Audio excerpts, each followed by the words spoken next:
Chers téléspectateurs, chers fidèles du Christ, qui depuis 5 vendredis suivez pas à pas notre Seigneur Jésus-Christ sur son chemin de croix, merci de nous accueillir ce soir pour partager avec vous notre méditation sur la 5e parole du Christ, notre Seigneur, sur la croix. Et quelle parole! J'ai soif, dit-il du haut de la croix. J'ai soif. Oui, celui dont le credo nous dit que par lui, tout a été fait. Celui dont on sait qu'il a marché sur les eaux et qui a commandé les eaux.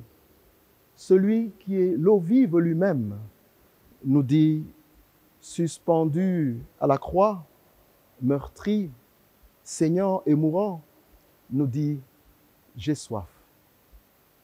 Cependant, retenons que cette soif de Jésus, exprimée sur la croix, n'était pas une soif biologique, mais spirituelle. Jésus n'avait pas soif d'eau. Il avait soif d'une espèce d'âme. Il avait soif d'une espèce de disciple. Il avait soif des âmes assoiffées de lui, des disciples prêts à se donner totalement pour poursuivre son œuvre. Il avait soif d'une église remplie de fidèles, tout dévoués à l'annonce de son évangile. Voilà de quoi, frères et sœurs, Jésus avait soif. Ces insensés de bourreaux n'ont rien compris de son véritable besoin.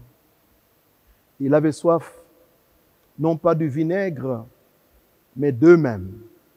Il avait soif que ces personnes insensibles à son égard aient soif de lui. Souvenons-nous, quelques chapitres plus tôt, dans ce même évangile de Jean, Jésus demandait à boire à la femme samaritaine au bord du puits. Une femme qui lui a résisté d'abord et qui, à bien des égards, nous ressemble. Nous qui par moments portons nos cruches ou nos baluchons, c'est-à-dire cherchons à être remplis par tant de choses différentes et par moments inutiles. Mais Jésus lui dit, je cite, « Si tu connaissais le don de Dieu, tu me demanderais à boire. Celui qui boit l'eau que je donnerai n'aura jamais soif. Les eaux que je donnerai seront plantées en toi comme une source d'eau jaillissant pour la vie éternelle. » Fin de citation. Chers bien-aimés de Dieu, par cette Samaritaine, nous savons aujourd'hui combien le Seigneur désire s'implanter dans nos âmes. En lui demandant à boire, Jésus a voulu étancher sa soif à elle, sa soif d'amour, sa soif de sens, sa soif de tout ce qu'elle sait, qu'elle ne sait même pas qu'elle désire. Oui, sa soif de tout ce qu'elle ne sait même pas qu'elle désire. Et finalement, cette Samaritaine, par sa réponse, par sa foi nouvelle, par sa croyance en la parole du Christ, par sa vie totalement transformée par cette parole du Christ, cette Samaritaine va finalement laisser Christ étancher sa soif.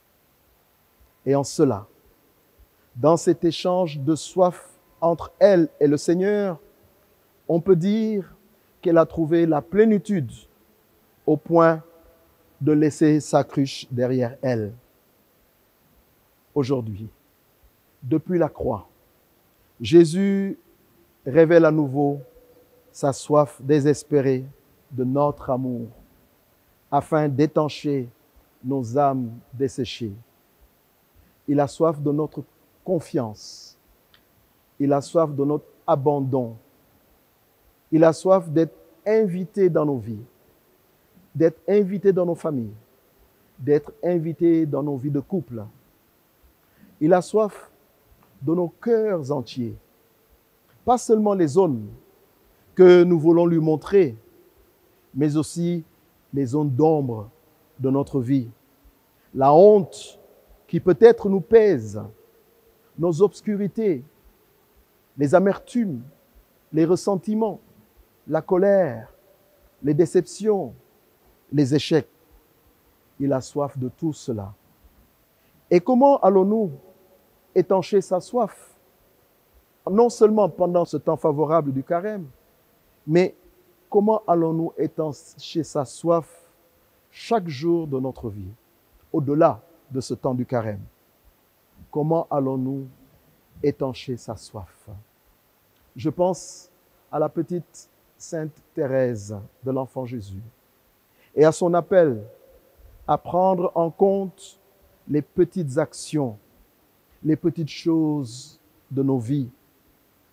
Un petit acte de gentillesse, un mot d'action de grâce et de louange, un remerciement, un sourire, un regard de miséricorde. En fait, il s'agit de savoir s'arrêter dans le tourbillon de nos journées pour dire merci à Jésus pour son amour, merci à Jésus pour sa miséricorde, merci à Jésus pour sa sollicitude quotidienne. Il s'agit aussi de s'approprier les sacrements, en particulier la confession, si nous n'y sommes pas allés depuis longtemps. Jésus a soif de nos cœurs contrits. Il a soif que nous ayons soif des sacrements et que nous vivions des sacrements. Il a soif que cette vie de couple soit élevée au rang de sacrement. C'est cela, frères et sœurs, qui rassasie la soif de Jésus. Même nos petites et faibles tentatives, faites avec un grand cœur, ont des proportions spirituelles cosmiques, des proportions spirituelles très grandes. Oui, cela rassasie la soif de Jésus. Cela apaise son cœur. Et dans cet échange de soif, nous sommes, nous aussi, comblés. Et comme la femme samaritaine au puits, nous pouvons peut-être, nous aussi, laisser toutes les mauvaises choses qui nous pèsent derrière nous, dans nos cruches, dans nos baluchons. Alors, chers amis croyants, veillons pour ne pas laisser Satan nous voler la soif de Dieu, car reconnaissons-le, en bien des cœurs, la soif de Dieu a été volée par Satan. Ils sont nombreux à ne plus désirer Dieu. Ils sont nombreux à ne plus désirer et aimer son Église de par le monde. Ils sont nombreux à ne plus fréquenter son Église, à ne plus servir son Église. La soif de Dieu a été remplacée quelque part dans les cœurs par la soif des choses de ce monde. Et Saint Jean nous mettait déjà en garde en nous disant, je cite, « N'aimez pas le monde, ni ce qui est dans le monde. Si quelqu'un aime le monde, l'amour du Père n'est pas en lui. » 1 Jean chapitre 2, verset 15. Et selon lui, lorsque nous aimons le monde, alors nous donnons à l'ennemi l'occasion de changer la soif de Dieu mise dans nos cœurs par le Saint-Esprit, par la soif des choses du monde. Il s'agit donc, entre autres, comme l'a exprimé Saint Jean, il s'agit de la convoitise de la chair, la convoitise des yeux, l'arrogance de la richesse. Je l'ai cité, 1er Saint Jean, chapitre 2, verset 16. Voilà, chers amis croyants, voilà ce qui est susceptible de nous enlever la soif de Dieu. Alors, retenons que Jésus a soif, que nous ayons soif de lui. Est-ce que j'ai soif de Jésus? Sinon, Qu'est-ce qui me vole la soif de Dieu?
Permettez-moi à présent, chers amis croyants, chers téléspectateurs, de vous proposer une méditation tirée du testament spirituel de Sainte Mère Teresa, intitulée « J'ai soif de toi ».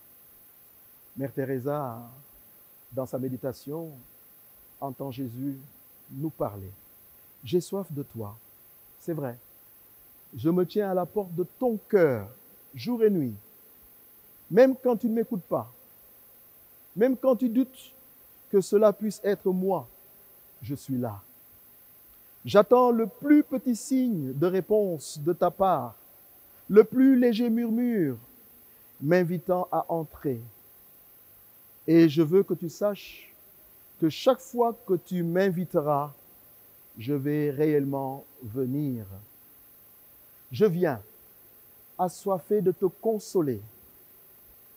Je viens assoiffé de te donner ma force pour te relever, t'unir à moi et panser toutes tes blessures. Je t'apporte ma lumière pour dissiper toutes les ténèbres et tous les doutes de ton cœur. Je connais chacun de tes problèmes. Je connais tes besoins et tes soucis. Je connais tous tes péchés et je te le redis. Je t'aime, non pas pour ce que tu as ou n'as pas fait. Je t'aime, dit le Seigneur, pour toi-même, pour la beauté et la dignité que mon Père t'a donnée en te créant à son image et à sa ressemblance. Et si tu me demandes avec confiance, ma grâce viendra te toucher et te combler. Et je te donnerai ma force pour que tu sois libéré du péché et de son pouvoir destructeur. Je sais ce qu'il y a dans ton cœur. Je connais ta solitude et tes blessures, les rejets, les jugements, les humiliations que tu as subies. Tout cela, je l'ai porté avant toi et pour toi, afin que tu puisses partager ma force et ma victoire. Je connais tout spécialement ton besoin d'amour, combien tu as soif d'être aimé et d'être chéri, et combien tu as cherché en vain à assouvir cette soif dans un amour égoïste, essayant de remplir le vide de ton cœur dans les plaisirs qui passent, avec un vide encore plus grand, celui du péché. Est-ce que tu as soif? Venez à moi, vous tous qui avez soif, et je vais vous combler. Est-ce que tu as soif d'être aimé? Je t'aimerai plus que tu peux imaginer. Je t'ai aimé jusqu'au point de mourir sur la croix pour toi. J'ai soif de toi. Oui, moi aussi j'ai soif de toi. C'est la seule manière dont je peux te dire mon amour pour toi. J'ai soif de toi. J'ai soif de ton amour. J'ai soif d'être aimé par toi, comme tu es précieux à mes yeux. J'ai soif de toi. Viens à moi. Je vais remplir ton cœur. Je vais soigner tes blessures. Je vais faire de toi une créature nouvelle. Je vais te donner la paix au cœur même de toutes tes épreuves. J'ai soif de toi. Ne doute jamais de ma miséricorde, du fait que je t'accepte sans cesse. Ne doute jamais de mon désir de te pardonner, de ma soif ardente de te bénir et de vivre en toi ma propre vie. J'ai soif de toi. Si tu te crois sans importance aux yeux du monde, peu importe. Pour moi, il n'y a qu'une chose qui compte. Rien n'est plus important dans le monde entier que toi. Il n'y a qu'une seule chose dont je veux que tu te souviennes tout le temps. Une seule chose qui ne changera jamais. J'ai soif de toi. Tel que tu es. Tu n'as pas besoin de changer pour croire en mon amour qui va te changer.